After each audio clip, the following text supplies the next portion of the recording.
So Gon and Meruem are essentially the same character, and at first that sounds completely ridiculous, and you can probably imagine that I'm being somewhat metaphorical, but let me explain. So when we're first introduced to Gon, he is a wide-eyed, smiling little guy who just wants to find his dad. He's very positive, hardworking, and loyal. And when we're first introduced to Meruem, he is very clearly a monolith of fear, strength, and violence.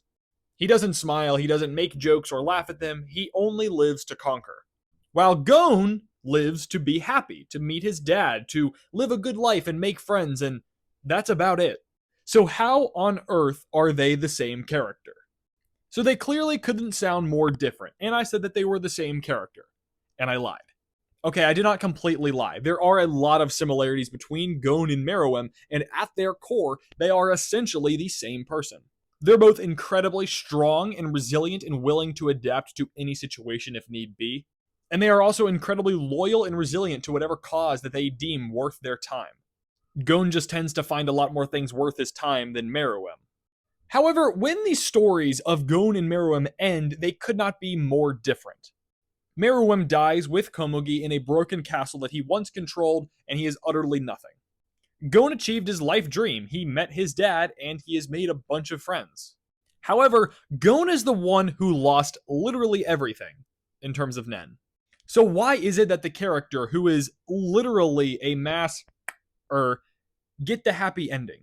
Why is it that the being who is the stark opposite of humanity ends up becoming one of the most humane characters in the entire series? Before the fight between Netero and Meruem, Netero pointed out within Meruem there is a human and an ant arguing, more or less. And Netero said eventually one of them will win, and that will be the dominating factor of Meruem's personality for the rest of his life. And the human won. Meanwhile, for Gon, Gon let his anger and his rage consume him, giving up everything in his life for one brief moment of power in order to kill Pito and then completely lose all of his Nen forever in the process. So he acted like an ant, not a human. In the Chimera Ant arc, Gon lost his humanity and Meruem gained it. So while Gon does initially appear as the innocent and just naive little child, he is actually capable of incredible rage that cost him a lot. And he understands this fact. He's not completely naive to this. He knows that what he did is wrong and was selfish and immoral, unjust. Like, he knows what he did was not the right move. All the while, Meruem found Komugi and learned that that's all he needs in life is just one other companion. He was given literally everything, the ability to control the entire world, not the Dark Continent, and he said no. And instead, he decided to play Gungi with a little blind girl. And that makes him the most human of all. He is undoubtedly one of the best written characters in the show and is definitely a personal favorite of mine. And of course, I love Gon as well. He's completely unpredictable. You might think that he's going to do one thing, but instead he ends up sitting completely motionless for multiple hours because of how driven he is. But what Gon's character is supposed to say is that it doesn't matter how driven you are for something. That's good. You do need to be resilient for things and work to get what you need. But what you need should not control every aspect of your life.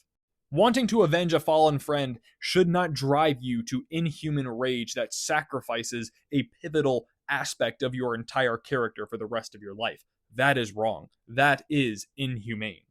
And that's the whole point of Meruem and Gon. They are stark contrasts of each other while also being the exact same. By the end of the arc, Meruem gained his humanity and Gon lost it.